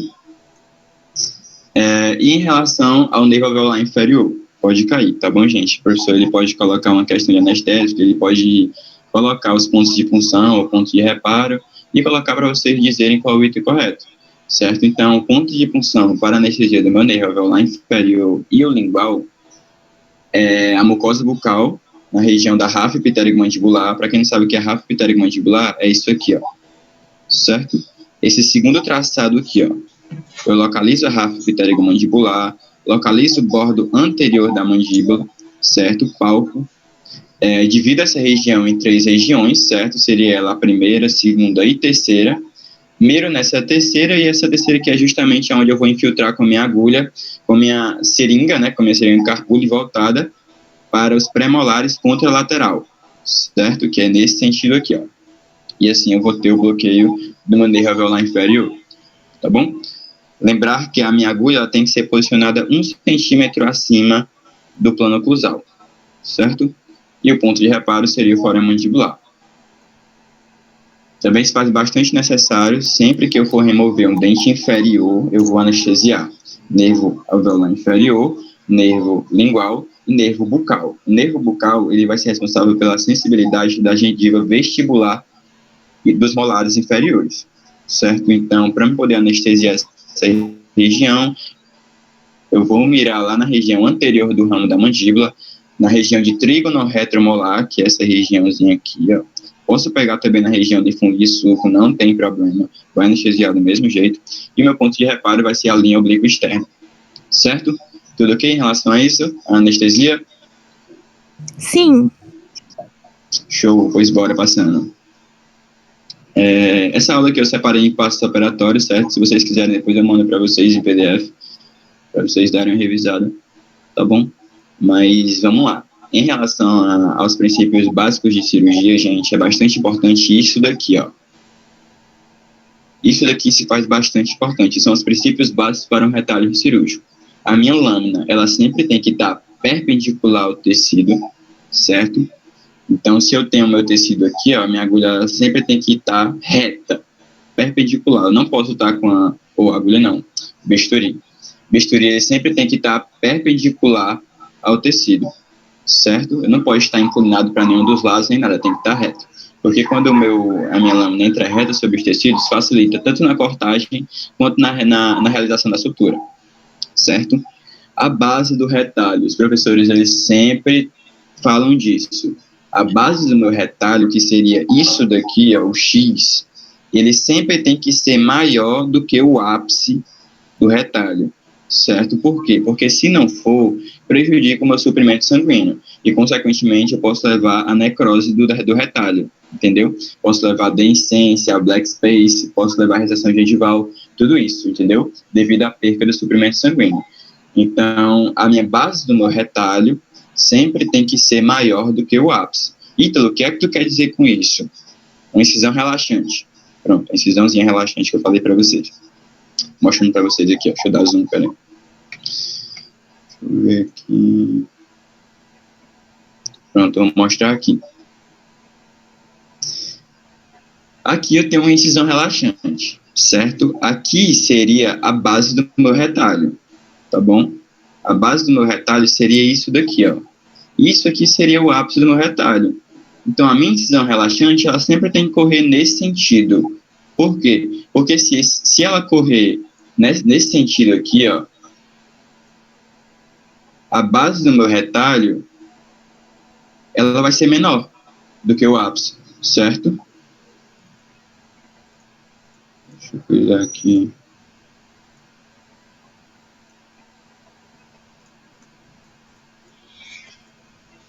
Se eu deixar o meu retalho dessa forma, a base do meu retalho vai ser menor do que o ápice. Então, consequentemente, eu vou estar prejudicando o suprimento sanguíneo, certo? Então, a gente nunca faz incisão relaxante dessa forma aqui, ó. A incisão relaxante sempre vai ser direcionada para mesial, certo? Para promover o melhor suprimento sanguíneo do retalho e evitar necrose, deiscência do retalho e diversas outras coisas, certo? Então, sobre base do retalho é basicamente isso. A posição da minha incisão relaxante. A minha incisão relaxante, gente, ela nunca vai precisar, ela vai ter que ser no meio do meu zênite gengival ou na minha papila interdental, certo? Sempre vai ser no intermédio dessas duas estruturas, certo? Então, a minha incisão relaxante, ela sempre vai ser no intermédio da minha papila, certo? Minha papila interdental e do meio do zênite gengival, certo? Então, o local mais preciso para a localização da minha incisão relaxante é aqui, ó, essa linha azul, certo? Aqui seria o local mais ideal para a realização da minha incisão relaxante. Não pode ser nem aqui, que aqui gera recessão gengival, e se for aqui, vai gerar black space, certo? Então, pode cair na prova também, tá bom? Em relação a retalho, não pode cair. Isso daqui pode cair para o pessoal da noite, certo? Eu lembro que a minha amiga me mandou uma prova do pessoal da noite e tinha uma questão exatamente desse jeito aqui, ó, desse jeito. O professor ele colocou diversos tipos de variações da incisão distal, certo? A incisão distal, ele colocou uma incisão como se fosse bem aqui. O pessoal da noite, esse aqui, tá bom? O pessoal da manhã é meio difícil cair. Mas ele colocou a incisão como se fosse realizada a incisão distal. Aqui, aqui, aqui. E colocou diversos tipos de imagem. E a mais ideal é a incisão posterior em relação ao bordo da mandíbula para ter acesso ao terceiro molar. A mais ideal é ser aqui, ó. Certo?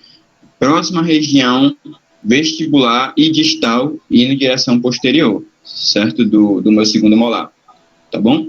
Então, eu sigo essa linhazinha aqui, ó. Eu sigo esse trajeto aqui, ó.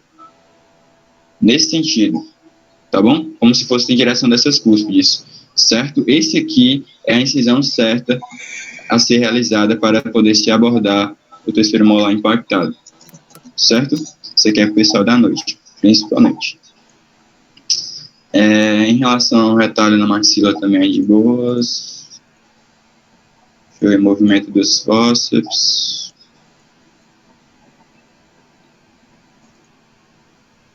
Pronto, em relação à osteotomia, também pode cair, certo? Pergunta besta que os professores geralmente tendem a colocar.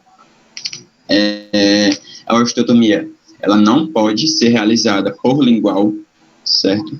Sempre sobre autoirrigação, tá bom? Eu não aprofundo tanto em relação na cortical vestibular, eu sempre aprofundo até caindo vazia, como se fosse um acesso. Eu vou fazer a osteotomia na região vestibular até sentir caindo vazio, certo? Quando você cair no vazio é porque chegou no osso medular, então eu não preciso mais passar disso, certo? Significa que eu não tenho mais osso cortical e, consequentemente, eu vou promover uma maior expansão do tecido ósseo na hora da isodontia dos elementos dentários, certo? Mas essa odontosecção, ela sempre vai ser realizada tanto na oclusal, certo? Vestibular e até a metade ali da distal do dente, porque se eu for mais para a distal, consequentemente eu posso lacerar meu nervo lingual e ocasionar uma parestesia permanente no paciente, certo? Em relação à odontosecção, também deve ser realizada sobre alta rotação, caneta de alta rotação, alta irrigação. Nunca, não é o ideal, certo? Eu partir esse elemento dentário por completo, eu sempre faço a odontosecção, mas eu não vou até o final do dente. Eu deixo até 3/4 ali, para poder evitar que a broca passe pela lingual, certo? Então, eu faço ali a desgaste até 3/4 do elemento dentário, fraturo o elemento dentário e depois faço a retirada da coroa já fraturada, certo? Odontosecção. Pronto, eu acho que de cirurgia, gente, era basicamente isso, de boca dentária, certo? Só preciso que vocês leiam um pouco mais em relação às complicações, né? Trismo, técnicas anestésicas, bolite, hemorragia pós-operatória, essas coisas. Que foi o seminário de vocês, certo? Não salvar, deixa eu ver. Pronto, eu queria falar só em relação a isso para vocês, que a Renata não falou, certo? Mas que também cai na prova. Em relação aos substitutos ósseos, certo? A gente sabe que quando a gente faz algum tipo de procedimento, tais como levantamento de seio maxilar, ou qualquer outro tipo de procedimento que envolva ganhar altura óssea, tanto vertical ou horizontal, eu vou precisar lançar mão dos substitutos ósseos. Esses substitutos ósseos são mais precisamente 4. São classificados como autógenos, que vem do próprio indivíduo, certo? Ou seja, eu tiro o osso do meu próprio paciente, certo? Os ossos do tipo halógenos, que também são chamados de homoenxertos, certo? São de indivíduos da mesma espécie, ou seja, são retirados de seres humanos, porém são de ossos desmineralizados, certo? São da mesma espécie, mas não são do mesmo paciente. São de pacientes diferentes, tá? Geralmente é tirado de cadáver, os ossos halógenos, certo?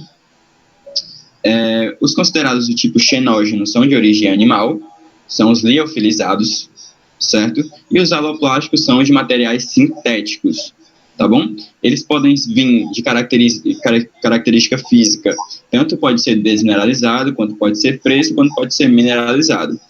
Em relação às características biológicas, é exatamente isso que eu quero que vocês saibam. Ó, o osso autógeno, gente, ele vai ter essas 3 propriedades. Ele vai ser osteoindutor, osteocondutor e vai ter o potencial osteogênico. O que é isso?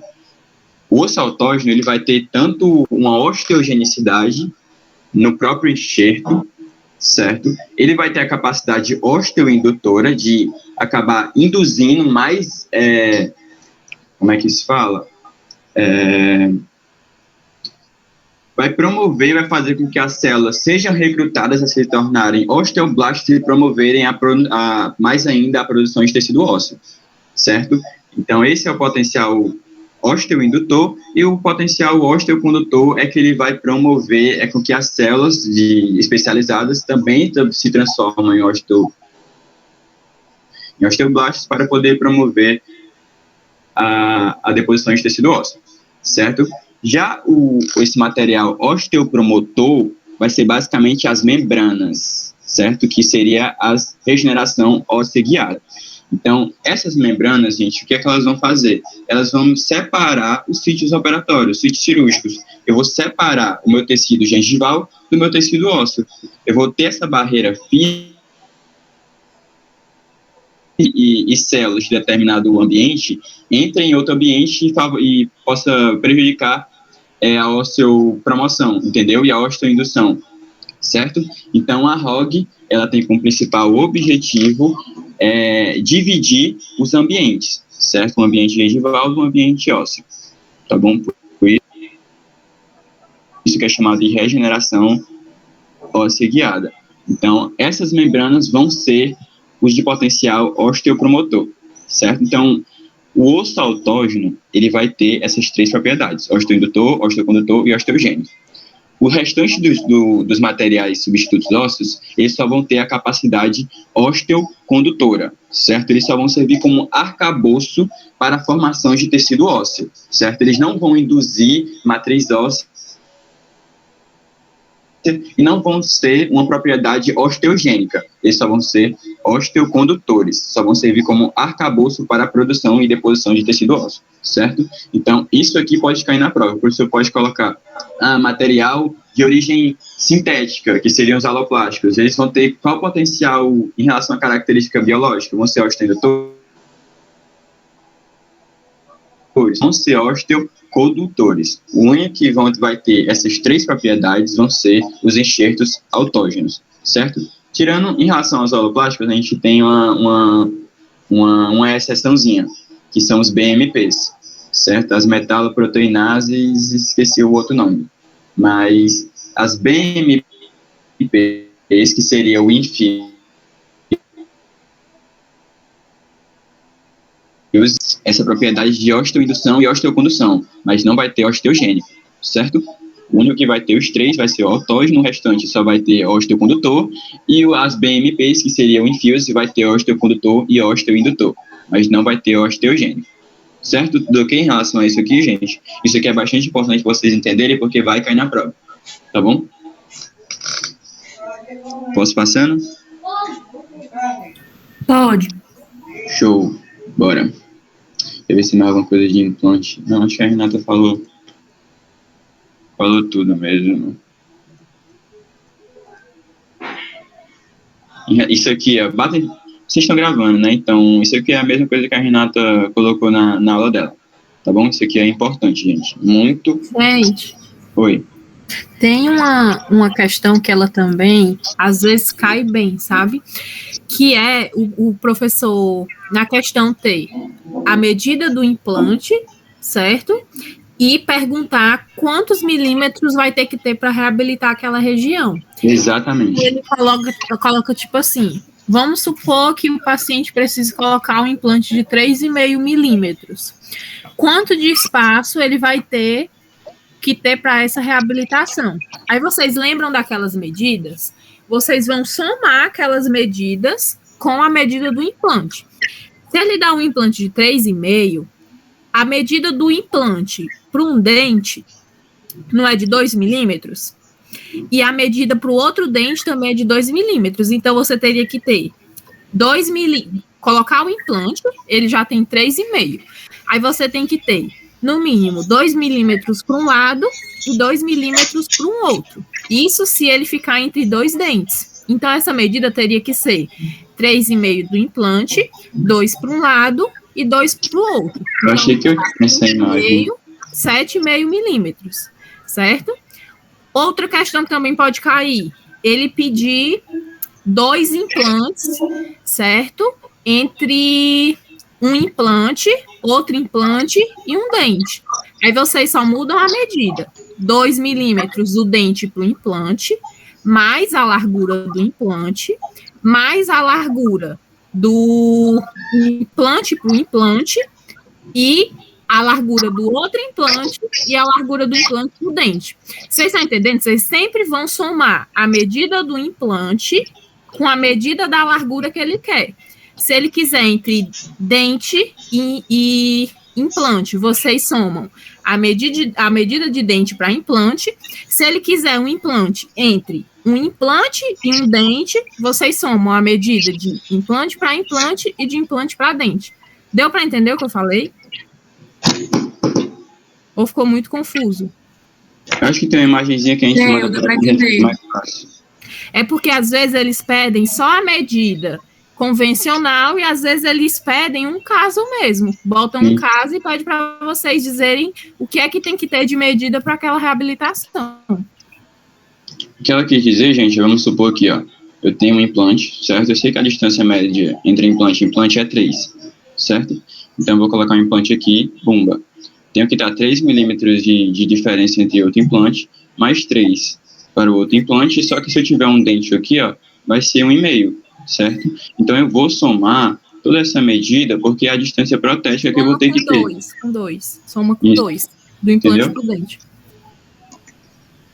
Basicamente isso. Aí outra coisa que acho que a Renata não mostrou, mas isso aqui, ó, é a etapa cirúrgica da colocação do implante. Isso aqui vai cair. Mas isso não cai. Isso tinha lá nos slides, eu mostrei na aula, mas isso aí não cai, não. Na minha prova, é melhor a gente mostrar, porque na minha caiu esse mês passado, entendeu? Aí, em relação à broca-lança, então já fiquem cientes logo em relação às etapas da colocação do implante, porque caiu na minha prova do semestre passado, tá bom? Seria basicamente a broca-lança, que seria, ou a frese esférica, certo? Que seria o meu guia, seria a minha perfuração inicial. Depois eu iria entrar com broca helicoidal de 2 milímetros, poderia colocar o pino guia, né, para poder verificar o paralelismo, se aquela perfuração ela está desviada ou não, se ela está dentro dos padrões de normalidade. Posso entrar com a broca piloto, que é a broca de 2 para 3. Como assim broca de 2 para 3, Vitor? O início da minha fresa, ela vai ter 2 milímetros de diâmetro, certo? E mais um pouquinho depois, ela vai ter 3. É justamente para me preparar o alvéolo para eu poder entrar com a minha broca helicoidal de 3, certo? A broca countersink, ela é opcional, geralmente a gente não utiliza mais. O que é essa broca countersink? Ela vai ser aquela fresa que vai preparar o osso para as espiras do implante, certo? Já é o uso desse tipo de fresa, tá bom? Após isso, instalação do implante, tapa o implante, cover screw, certo? Sutura, cuidados pós-operatórios, cicatrizador por 2 a 3 meses, e é isso. Depois instalação da prótese, tá bom? Lembrar que as sequências da broca tem que ser feitas nesse sentido aqui, certo? Sobre alta refrigeração, como a Renata falou, para evitar a necrose, certo? Assim, tem que ser abaixo de 47 graus Celsius, acima disso, necrose. Tem que ter um alto torque e baixa velocidade, certo?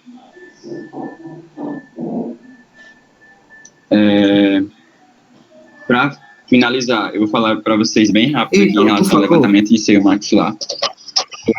Tu pode só repetir essa questão aí da baixa velocidade, alta velocidade, porque eu acho que no da Renata ela tinha mostrando o contrário. Tinha, acho que era basicamente isso, que era a mesma coisa. É o contrário mesmo. É alta velocidade e baixo torque. Do torque até 35 newtons por eu deve ter trocado na hora de fazer.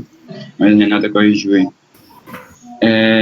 Mas vamos lá, vou falar bem por cima aqui em relação à técnica de levantamento de seio maxilar, certo? Que na minha prova, pelo menos, caiu uma questãozinha só, se não me engano.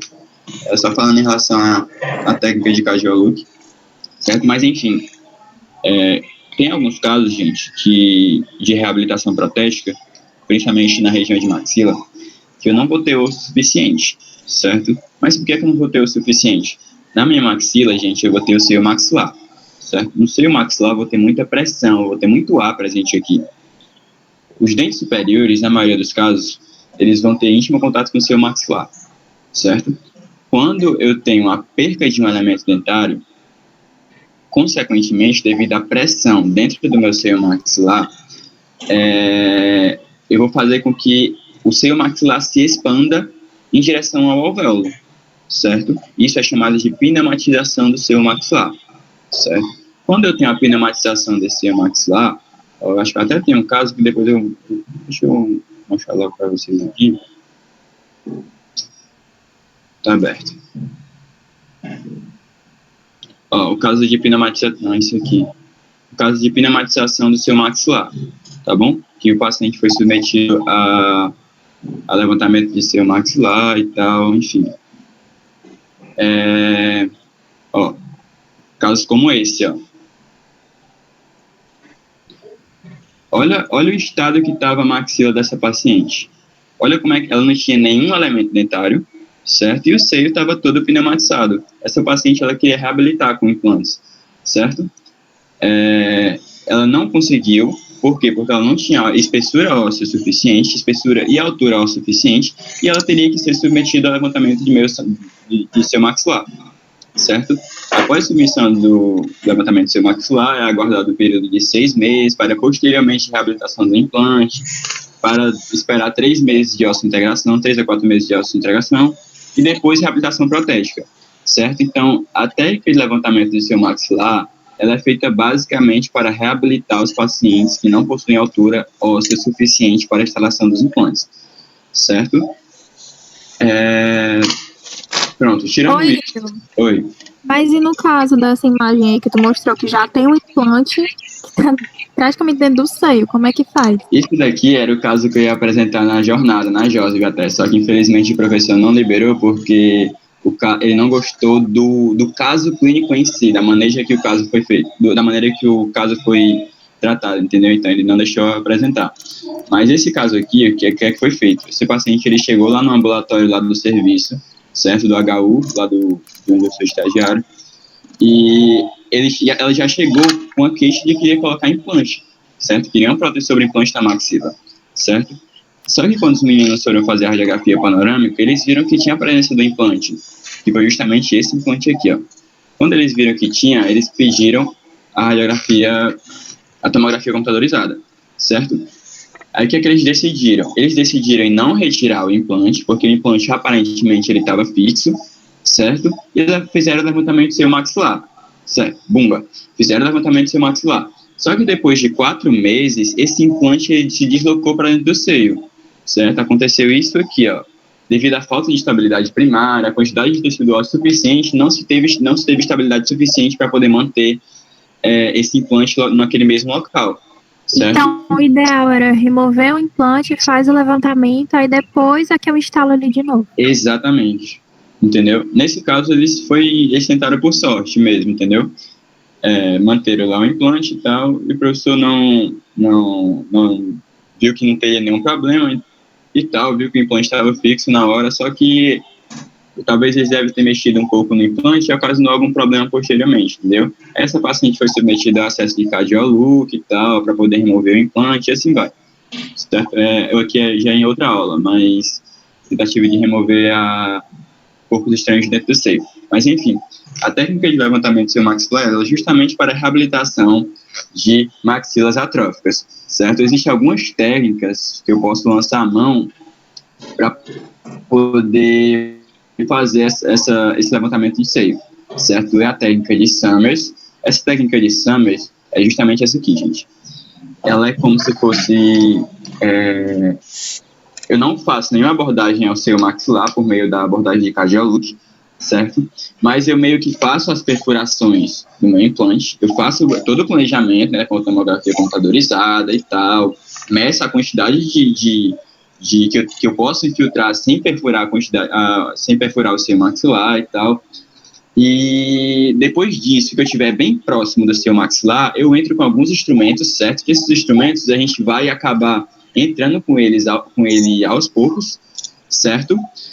E a gente vai fazer o levantamento. A gente vai fazer o levantamento desse seio e tal. Depois que a gente vê que a gente tem altura óssea suficiente para a instalação do implante, aí a gente pega e instala o implante. É justamente isso aí que vocês estão vendo, ó.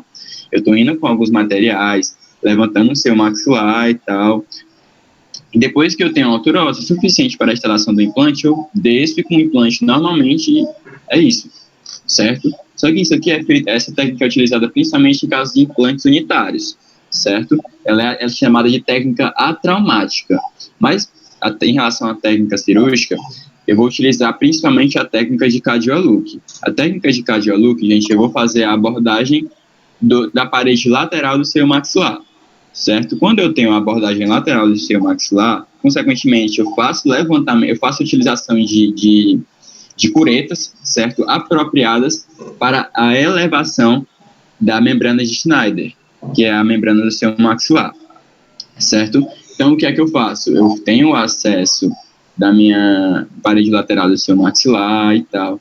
entro com as curetas apropriadas para o levantamento do seu maxilar, certo? Levanto essa membrana do seu e coloco o material de enxertia abaixo da membrana, certo? Após colocar esse material abaixo da membrana, eu fecho a cavidade de novo, né? Posso utilizar a membrana, aquelas membranas para regeneração auxiliada, certo? Utilizo essas membranas, mantenho aquele material lá cicatrizando de 4 a 6 meses, certo? E após esse período, o paciente vem para a instalação dos implantes, certo? Em alguns casos, são bem seletos, certo? Eu posso fazer o levantamento de seu maxilar e no mesmo momento cirúrgico eu posso fazer a instalação dos implantes, certo? Mas não é todo o caso, são alguns casos específicos, tá bom?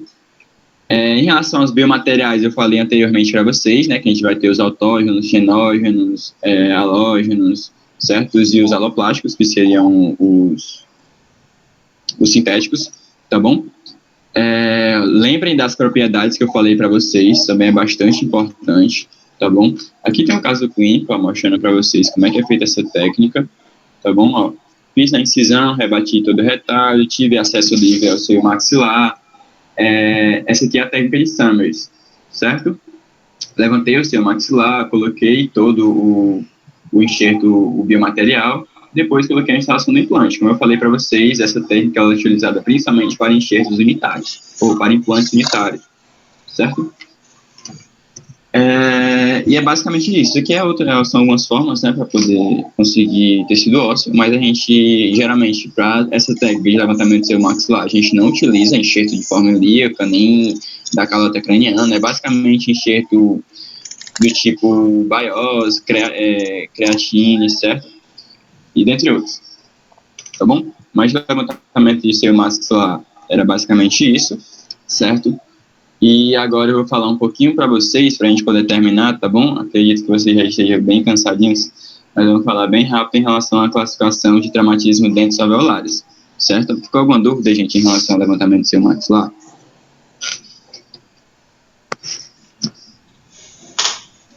Tudo ok? Alguém dá um sinal de vida para mim? Tá tudo Saber se vocês estão vivos. Pronto, pois vamos continuar. Então vamos lá, gente. Em relação à classificação, o trauma dental alveolar, certo? A gente sabe que a etiologia é diversa, certo? Tem desde quedas, acidentes automobilísticos, acidentes motociclistas, agressões, até as outras coisas, certo? Esse tipo de trauma dental alveolar, gente, esse tipo de lesão, esse tipo de fratura...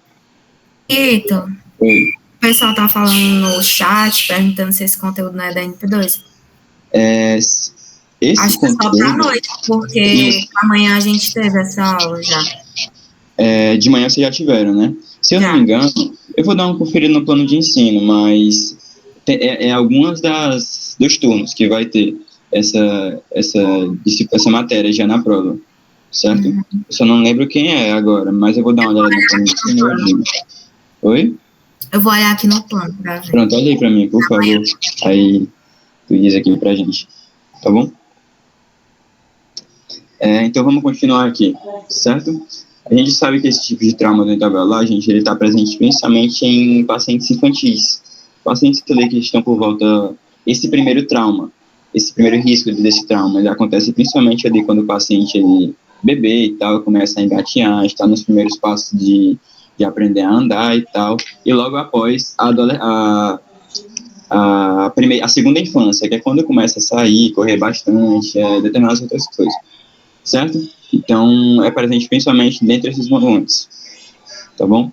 E se faz bastante importante, gente, em pacientes que chegam no nosso consultório, portadores de trauma dental alveolar, a gente fazer uma breve anamnese do paciente, perguntar se ele é alérgico, se ele toma alguma medicação, se ele é alérgico a alguma medicação, se ele tem alguma doença sistêmica, como aconteceu o trauma, quando aconteceu, aonde aconteceu, são alguns dos fatores que vão meio que premeditar o que é que eu vou fazer frente àquele tipo de paciente, entendeu? O tempo decorrido também é outro fator que influencia bastante nesses tipos de traumas, certo? A expressão bucal, né, devo buscar por laceração, abrasões, está pequeno para vocês, né, tô vacilando, foi mal.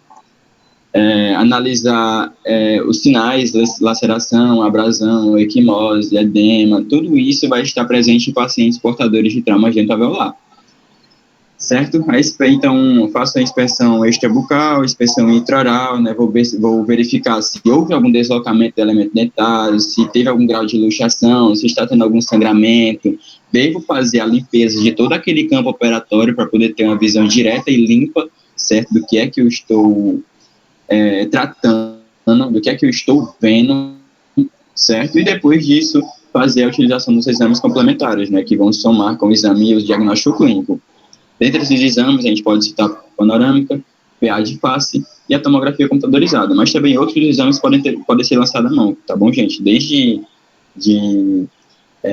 radiografias oclusais, radiografia. Então, essa aula não vai cair para vocês?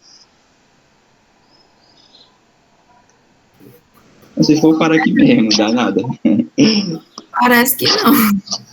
Para mim é também, mas o pessoal está dizendo que é da 1 a 10. O pessoal da noite, me confirma aí alguém? Eu olhei aqui no plano, não cai mesmo. Não cai, pô, então pronto, graças a Deus. Menos umas aulas para vocês se preocuparem. Graças a Deus. Então, gente, se vocês tiverem alguma dúvida, tá bom? Podem falar comigo, podem falar com qualquer um dos monitores, por mais que hoje seja em cima da hora.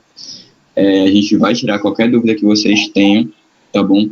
De novo, perdoem um pouquinho pela nossa desorganização nesse NP, certo? Vou fazer de tudo, a gente vai fazer de tudo para a próxima NP. Toda a vida que vocês tiverem aula, a gente vai dar aula na mesma semana, tá bom? Justamente para evitar esse tipo de coisa, que vocês estejam que ficar sobrecarregado, né, com esse tanto de aula. A gente já passou por esse tipo de coisa, então eu sei que não é uma coisa legal, tá bom? Mas se vocês tiverem qualquer dúvida, podem falar com a gente, tá bom? A gente está 100% à disposição de vocês, certo? Beijão, gente, era só isso. Espero que tenha sido produtivo e a gente agradece a presença de vocês hoje no domingo, 4 horas da tarde. Então,